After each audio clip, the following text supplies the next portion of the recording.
Bonjour! Aujourd'hui, dans cette vidéo, je vous fais une vidéo de démontage. Et non, ça c'est pas le lecteur Spark que vous avez vu dans les vidéos. Il est pas déjà brisé, non. C'est que j'en ai commandé un autre. Et il était complet en boîte. Je l'ai reçu par eBay. Donc, complet en boîte, tout. La cartouche ici est même encore scellée. Et il fonctionnait pas. Donc, j'ai demandé de me faire rembourser. Et j'ai été remboursé. J'ai même pas à renvoyer le colis, c'est magnifique.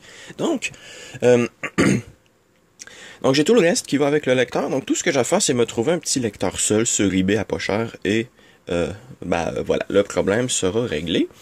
Mais en attendant, j'aimerais bien voir ce qu'il y a de le problème avec celui-ci, parce que si on regarde bien, hop, on peut voir que les têtes, quand j'allume le lecteur, viennent se mettre dans le milieu.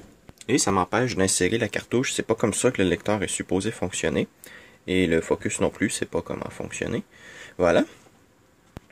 Donc, je vais en profiter pour ouvrir le machin. Donc, je vais aller chercher un truc pour poser la caméra pour que vous puissiez voir. Et je reprends. Bien. Donc, le machin est supposé être clipsé. Donc, ça devrait pas être très, très complexe. Voilà. Voilà. Et voilà. Donc, je viens de le déclipser en appuyant ici sur le côté. Et, oui, ok. Ah, voilà. Donc, on vient de déclipser deux trucs ici. Bon, les clips sont un peu brisés, mais je peux pas vraiment savoir où ils sont, donc j'ai pas vraiment le choix de forcer. Puis en plus, il n'y a pas de trou pour me laisser passer un truc plat, donc j'ai pas le choix en fait de passer par là. Donc, ça ici ça s'enlève comment? Lecteur sans... Ah voilà, on peut soulever le lecteur et enlever ça ici. Voilà. Et on a le bouton d'allumage qui est clipsé là. Il faut que je me trouve un truc plat pour l'enlever. Ah ben voilà, un tournevis plat. Ça devrait faire le travail.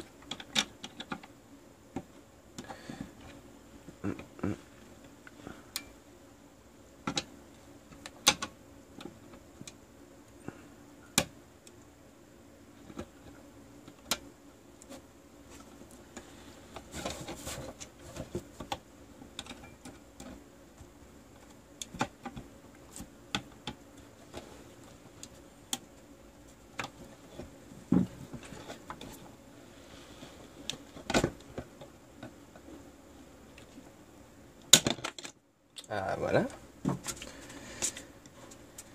Hop. Hop. Bien. Donc on commence à avoir un accès plus grand au lecteur. Donc on peut maintenant voir que ce qui est fumé dans le lecteur, c'est ça ici et pas le plastique qui est là. Donc on commence à faire du progrès. Copyright 98.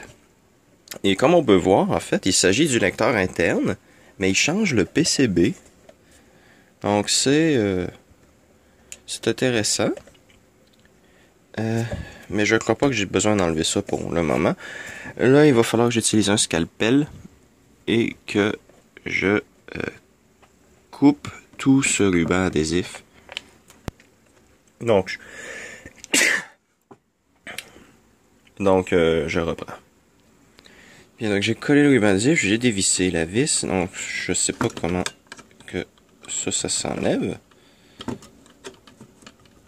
Ah, voilà. Hop, ah ah. Et nous avons accès au truc. Oh, mais c'est d'une simplicité. Waouh. C'est très joli. Je vais vous faire, hop, une prise de vue ici, voilà. Donc vous avez, là je fais une autre prise de vue comme ça. Voilà. Et on va maintenant voir si je peux trouver la cause du problème. Hop. Donc, on va rentrer les têtes doucement. Voilà. Et maintenant, est-ce qu'il y a un truc qui est supposé protéger les têtes? Je vais aller chercher la cartouche, voir comment ça se sert.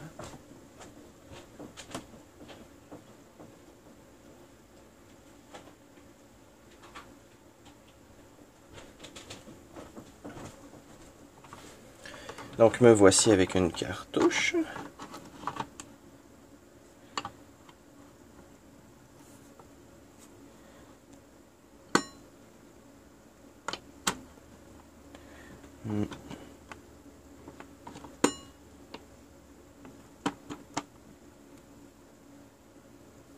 Ok.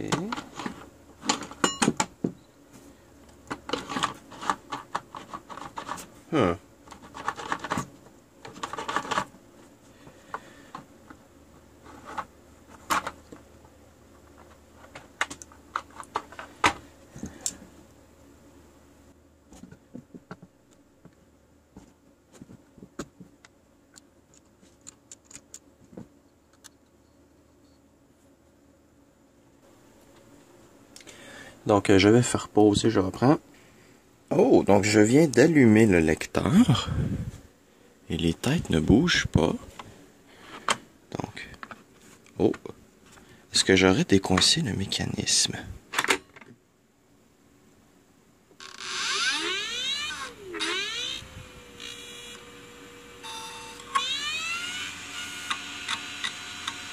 Oh mon Dieu!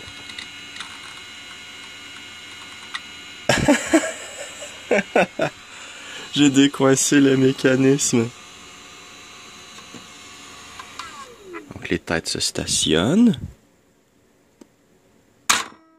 Ça fait un bruit de tous les diables. Par contre, ça semble pas très bien fonctionner, ce machin-là en métal ici. Je comprends pas trop. Donc, hop, je réinsère la cartouche. Donc, hop.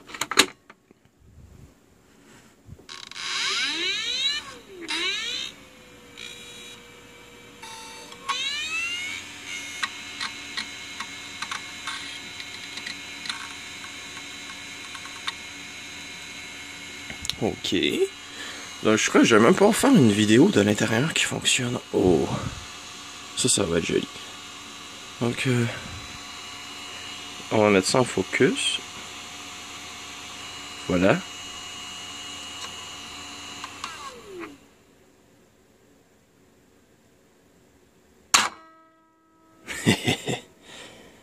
Ah. Ben, c'est magnifique. Donc, pour avoir fait 10 secondes de travail sur le lecteur, je l'ai eu gratuitement. C'est, ma foi, c'est assez bien. Faut comprendre que je regrette pas d'avoir demandé un remboursement. Une personne normale n'aurait pas ouvert le lecteur, elle l'aurait juste jeté. Donc, mon effort pour sauver ce matériel a porté ses fruits. Donc, je crois que je vais réassembler le machin. Non, je vais faire une vidéo, je crois, de vous montrer le truc qui est en fonctionnement. Et je vais peut-être même le mettre après cette vidéo-là. Donc, voilà. Donc, si vous voyez que ça continue, ben, c'est que vous allez voir le lecteur en fonctionnement. Donc, allez. Et donc, XP démarre. Est-ce qu'il va détecter le lecteur? Je crois que j'ai vu la lumière clignoter ici, donc ça devrait être détecté, je suppose. Oui, non. Oui, on a notre ami Spark.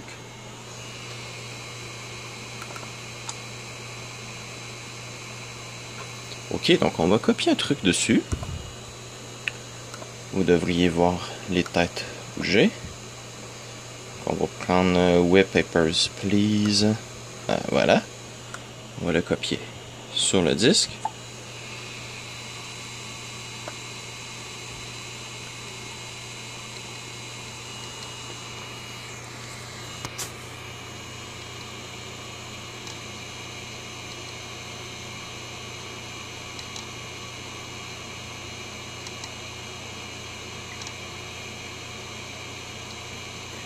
Donc le machin bouge, on l'entend bouger, mais on le voit pas bouger.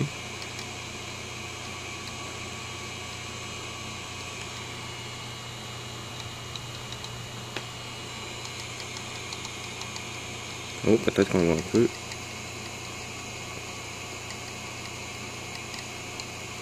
Non, je crois pas que vous le voyez à la caméra.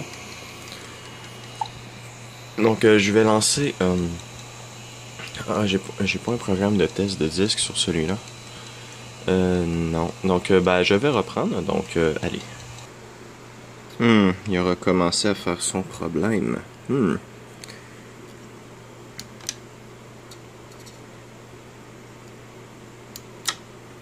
Peut-être un faux contact quelque part. Donc, je vais aller retourner sur le banc de travail. On va aller voir ce que ça dit. Bien, donc nous sommes sous une ligne de commande, invite de commande. HKDSK. Je viens de formater le disque. Et regardez-moi, le machin a 65 kilooctets dans des... non, pardon, a 1 mégaoctet dans des secteurs défectueux. Wow! Donc, là, j'ai pris mon autre lecteur, là. Donc, propriété, outils, vérifier, parer automatiquement. Voilà. Donc, je vais laisser ça se faire. Et je reprends. Bien, donc, j'ai formaté le nouveau disque que j'ai. Et ça, c'est l'ancien dans le lecteur. Et il y a 0 secteur défectueux. Donc, je vais copier un truc dessus. Qu'on va recopier Papers, Please. Et on va voir ce que ça donne. Donc ça veut dire que le lecteur ne doit pas avoir été affecté et que les mauvais secteurs doivent pas, sur celle-là ici, doivent pas avoir été faits assez... parce que le lecteur, quand je copiais Papers, Please, s'est dit que c'était une excellente idée d'aller bloquer les têtes dans le milieu et d'arrêter de tourner. Donc il a fallu que je tire sur le disque pour sortir les têtes. Et ça a dû l'affecter. Donc, il ne reste plus qu'à voir ce que ça va donner. Donc, là, le lecteur, les têtes retournent. Donc, je vais refaire un test là. Maintenant qu'il y a des secteurs défectueux sur cette cartouche-là, ça vaut plus la peine de la garder. Là. Ça, pour moi, ça vaut plus rien. De toute façon, il y en a sur eBay des paquets de 4 ou 5 pour une vingtaine de dollars. Donc, voilà, c'est pas une énorme perte. Et ça semble se copier sans encombre. Donc, je vais rebrancher le lecteur et on va revoir s'il est capable de copier sans problème. Donc, allez. Maintenant que j'ai copié le fichier, on a toujours... Pardon. On a toujours 0 secteur défectueux. Donc, allez. Donc, j'ai pas trop à me soucier de mon lecteur. Il est toujours en bon état. Ainsi que ce disque. Et voilà. Donc... allez, on va repasser ce lecteur-là et maintenant on va le tester avec ça.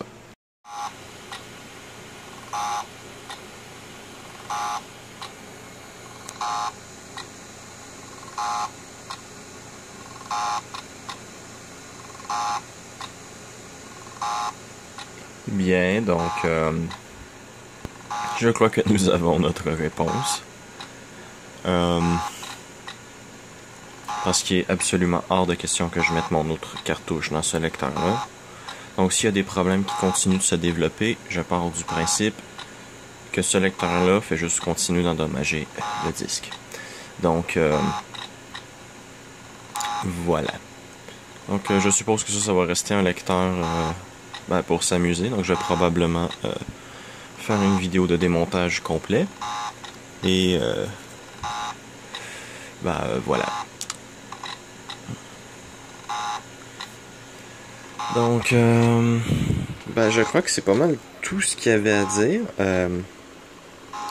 Donc bon, c'est pas très important. J'ai toujours mon lecteur principal qui fonctionne. Et j'ai une nouvelle cartouche maintenant. Donc même si celle-là a des problèmes, c'est pas très grave. C'est sûr que ça me dérange un peu, mais c'est pas le pire truc. Et ça me fait maintenant un un boîtier de vide, donc je peux acheter des cartouches même sans boîtier. Et ben j'ai aussi le truc complet en boîte, donc voilà, tout ce que j'aurai à faire, c'est m'acheter un petit lecteur seul, pas très cher sur eBay. Et ça devrait être bon. Surtout que maintenant, c'est avec cette cartouche-là, elle démarre toujours. Donc je peux la mettre dans un lecteur et tester si le lecteur est capable de démarrer la cartouche, de faire le sync test et tout. Donc cette cartouche-là, je ne vais pas m'en débarrasser non plus. Donc voilà. Merci d'avoir regardé cette vidéo sur le lecteur Spark que j'ai eu mort à l'arrivée. Donc on va appeler ça mal. Donc ou ma. Parce qu'en anglais, ils appellent ça DOA, donc Dead on Arrival. On va appeler ça voilà, mort à l'arrivée. Donc voilà, je vais laisser le formatage se terminer. Je vais vérifier 2-3 trucs, voir si la cartouche est toujours bonne, si elle peut toujours démarrer. Et ben voilà, donc c'était donc la vidéo sur ça. Ah, et un truc que j'ai oublié de montrer, mais quand j'ai reçu le lecteur, le seau était déjà brisé et il y a un seau par-dessus l'autre. Donc je soupçonne fortement que ce lecteur-là est un reconditionné. Et la même pour la cartouche, vous le voyez peut-être pas, mais il y a deux collants, un par-dessus l'autre. On voit le bord du nouveau. Donc ce lecteur-là est un lecteur reconditionné, je crois. Et on peut voir pourquoi. Donc merci d'avoir regardé cette vidéo d'un démontage d'un lecteur Spark et de s'amuser avec. Donc merci beaucoup et à la prochaine.